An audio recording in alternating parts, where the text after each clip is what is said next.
What's up everyone? Alex here. Stop me if you've heard of this before.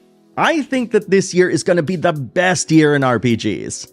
And I know you and I have said this plenty of times over the past several years already. Especially, it's even insane to say today because last year we got an epic turn-based RPG in Baldur's Gate 3. But there really have been a ton of really good RPGs that have come out over the past 5 months, with the promise of many more to come. So in this video, I want to take you back to the past 5 months and go over all of the amazing RPGs that have been released and what we're still playing right now. We've got a lot to cover, but before we get into the meat and potatoes of this list, I have several honorable mentions that I just need to get through because if I don't mention them, well, it's not acknowledging that 2024 has been a really good year for RPGs, and besides, I need to play more of these games before I can actually add them to the list, but I have a very good feeling that some of you are either already playing it or are completely and intimately familiar with these titles. So let's check these special mentions out. I played the demos of SaGa Emerald Beyond, and I say demos because depending on which platform you play these on, you'll get a different playable protagonist to try out. I've always seen the SaGa series as very experimental, and the biggest deal about Emerald Beyond to me is its combat. The best way that I can describe it is if you took all of the elements of a tactical RPG and infused it into how you strategize your position in the timeline itself, which can lead to team attacks from either your party or your enemies if you're not careful. I highly recommend checking out any of the demos to find out how it works. But for anyone who wants a little bit of a change from your traditional JRPG formula, you can't get any further from that than SaGa Emerald Beyond. I want to mention the Grandia 1 and 2 HD collection because it just came out on PS4 and Xbox One. If you've never played Grandia before, this collection contains 2 games that have all of the elements of the best JRPGs. Memorable characters, fantastic storytelling, and a battle system that is way ahead of its time. In this battle system, you can interrupt enemy actions by timing your attacks strategically, as well as move around the battlefield to increase the effectiveness of your attacks and spells. The progression system is really fun to experiment with as well, as it also features a wide variety of magic spells and special moves that'll help you turn the tide of battle. If it's not apparent yet, Grandia is one of those series that is a must-play if you're a turn-based JRPG fan. The most I've played of Stellar Blade is the demo, but I got a very clear picture of what it's all about. And no, it's not the TNA. Shift Up has been known for creating these gorgeous looking models, not just in this game, but their other game, Nikke Goddess of Victory, which by the way, if you really like Time Crisis, this is Time Crisis but with Shift Up's now infamous character designs. Taking that into consideration, Stellar Blade is an extension of their design ethos, as they merge their favorite genres together, one being character action and the other Souls-likes. What results is a story that doesn't quite hit the same levels as Nier Automata, but one that is a satisfying action-packed romp through a post-apocalyptic world filled with dangerous creatures at every turn. And you know what? It's got some really good action RPG elements baked into its gameplay as well, so don't miss out on this one.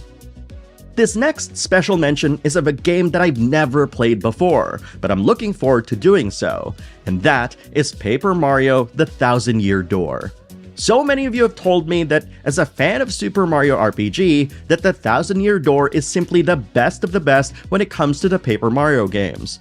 As you can imagine, I can't really say much about a game that I've never even played. But all I can say is that I'm really looking forward to playing this game for the first time and sharing with you what I think after this whole experience. That's awesome. We actually got through the special mentions quite quickly. To be honest, this is actually the 5th time that I've tried making this video because I've been hemming and hawing and trying to figure out which games to include in this video. And I'm glad that I'm able to talk about those 4 games because I know that many of you really love those, and this list just wouldn't be complete without mentioning all of them. But with that being said, here are the 10 games that I have played that are also the very best of 2024 so far. I'm going to be talking about games in the order in which I've played them, so I'm kicking this list off with Granblue Fantasy Relink. It was years ago that this game was announced, and I remember even Platinum Games being involved at one point. And when they left the project, I was genuinely worried. But years later, Cygames proved that all of those worries were unfounded. Granblue Fantasy Relink combines a very easy pick-up-and-play style action combat with a quest structure of Monster Hunter games, offering a multiplayer experience that anyone can enjoy regardless of where they are in the story. And couple that with incredible free updates that add harder challenges and brand new characters that each play differently from each other, and you've got a game that you can play with your friends for weeks and months on end. I love the variety of gameplay options that each character delivers, and teaming up with friends or randos online couldn't be easier. Finally, someone's released an action RPG that I can play with others, and definitely a great game to kick off 2024 with. Days shortly after Relink's release, Persona 3 Reload came out, and wow, what an incredible ride this game was! Persona 3 Reload reminded me of why I played through Persona 3 4 times before this game was released. It's got tons of heart, great characters, and a story that's only made better by a presentation that's inspired by the stylings of Persona 5. Persona 3 defined a lot of the modern conventions of the series, from social links, a fresh take on SMT's press turn system, and a calendar system that had you poring over what to do as the deadline slowly approached. With Persona 3 Reload, its developers borrowed elements from the games that came before, streamlining the experience and making it more approachable for new fans of the series. What you got is the perfect blending of the old and the new, introducing the game to a brand new audience, hungry for more Persona. Poor Chadley, he gets so much guff for asking you to collect all of his world intel. I'm guessing that this is all building up to both him and Mai becoming Omega Weapon in Part 3. But for now, I want to admire the sheer fact that Final Fantasy VII Rebirth got me to play through all of its regions, do every single activity, some begrudgingly, and explore this massive open world. I remember getting a package from Square Enix, and on it, Kitase-san talked about their goal for Rebirth, which was to capture the feeling of exploring a massive world, much like how we first explored the overworld in the original Final Fantasy VII. And seeing everything in the world represented in the appropriate scale is just so overwhelming to me. When I first saw how massive the canon looked at Junon, I truly felt that I was in the world with Cloud and company. And that ending, I've got my theories, that really took me back to when I was young, playing the original for the first time. And the realization that we would be starting off this journey by experiencing one of the game's most pivotal moments really made this journey so worth the wait.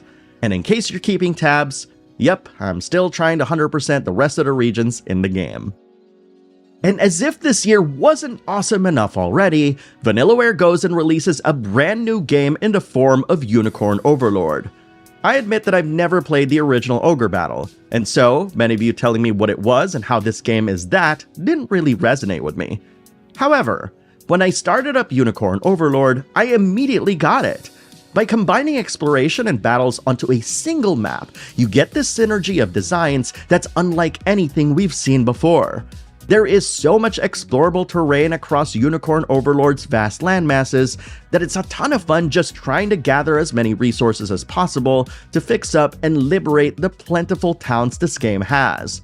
And while its story is a bit simple for most, the characters, combat, not to mention its fantastic soundtrack and animations, all come together in an incredible fashion that, once again, solidifies why Vanillaware is one of the greatest Japanese developers of all time. Yes, you heard it here, folks, and I'm not even afraid to make that declaration.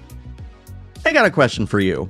What do you get when you combine Grand Theft Auto with Monty Python and the Holy Grail? You get Dragon's Dogma II.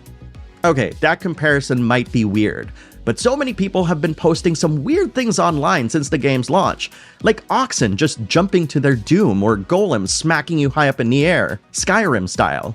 And let's not even forget that you're able to carry people on your back and then toss them wherever. I sometimes think about why the game was designed in this way. Were they intending on this game feeling so wacky? But the more I played the game and indulged in this world, the more I enjoyed my weird time with it. And with new classes and the ability to customize your character and pawn's appearance, you can truly make this game into a weird fanfic, like I did with Daenerys Targaryen and Mads Mikkelsen.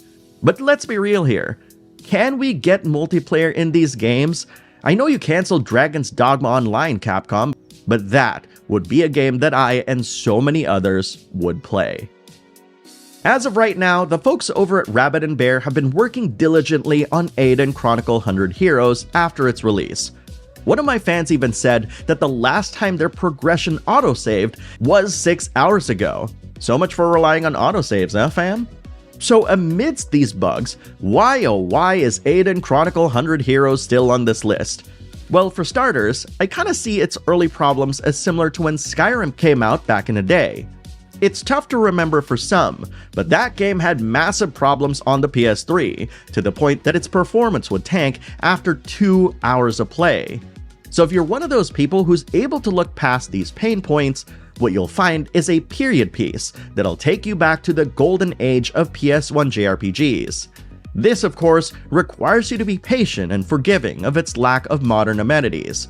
But the ones who are able to stick around will find much of why fans loved Suikoden. A massive cast of characters, an engaging narrative, and gimmick boss battles that separate it from any other JRPG out there. The developers of Sandland have had the good fortune of working on 2 Akira Toriyama-involved games, with the other being Dragon Quest XI. And when you see the kind of work that they've done in Sandland to create a highly addictive and entertainingly chill vehicular combat RPG, you might be convinced that they're poised to be one of the best up-and-coming JRPG devs out there. What makes Sandland fun is how completing its side quests and activities help build up the town in the game. And when you tie in the kinds of progress you obtain by upgrading and improving your vehicles, tinkering with different parts and pieces to optimize your damage and movement output, while exploring a vast desert world, and you'll find that playing as the son of the devil himself is a fairly lighthearted, chill, and relaxing experience, despite being an action RPG. And with its main story fully voiced and so many colorful characters to meet, this tribute to Akira Toriyama's legacy will sure to delight and excite fans of the manga and the artist himself.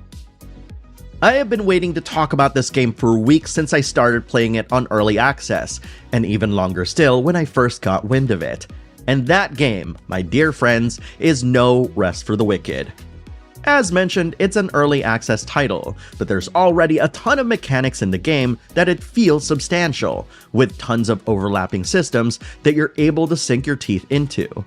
This action RPG is being developed by Moon Studio, who are best known for Ori and the Blind Forest and Ori and the Will of the Wisps. In their words, they wanted to create an action RPG that they've always wanted to play but no one else made, and this game has been in development alongside Will of the Wisps, no less. But don't be fooled by how it looks, because even though it looks like a Diablo clone, you'll get into a world of hurt when you realize that it's got Souls elements in it. However, it's not a one-to-one Souls-like either, as things like bonfires don't replenish flasks, respawn enemies, or even get your health back up. Even though this game's in early access, it has already shot up as one of my favorite RPG experiences of the year. There is so much to this game that a small blurb here doesn't even do it justice.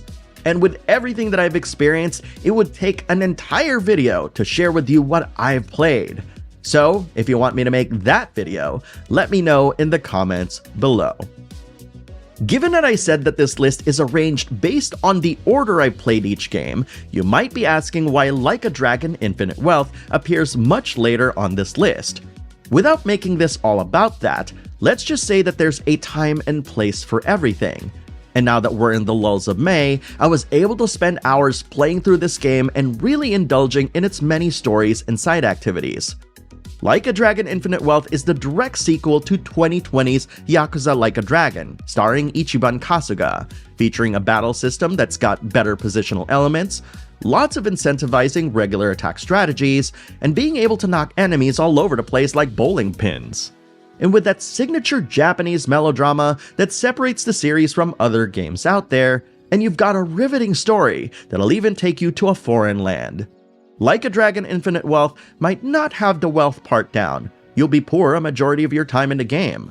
But it's definitely a worthy experience for any JRPG fan looking to escape the doldrums of high school or your typical fantasy RPG adventure. Before I talk about the last game, I have to admit that I've never played through Hades 1. I know it's a good game, but its roguelike gameplay makes me reluctant in spending the necessary time to learn about it. So when Hades 2 was released in early access, I took the plunge and started playing the first game and the second game. I love the feeling of combat in Hades in general. It's a visceral experience with satisfying animations and sound design, as well as fun combinations of perks and abilities to make each dungeon run unique. But there's also this special way that it's able to tie its narrative to your experience in meaningful ways that makes me keep coming back for more. It's like someone is literally looking over your shoulder and narrating what's happening.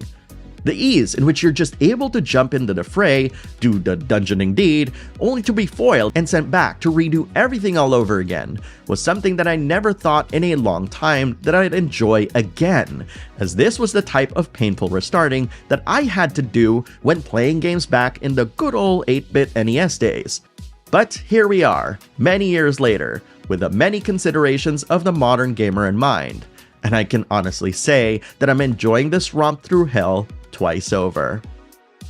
And that, my friends, are the best RPGs of 2024 so far. Now, these are based off of the games that I have played, and of course, I've included as many of the games that you love in the special mentions, but I'm pretty sure I've maybe missed 1 or 2 games on this list, so I want to encourage you to talk about these games in the comments below and share the love for these games and continue to help people find these games by talking about them passionately and sharing your experiences with them. I'll be looking forward to reading your comments as always, but I'm also curious if you have played any of these games. Post your thoughts in the comments below and let's talk about it. Thank you very much for watching, everyone, and I'm going to see you in the next video.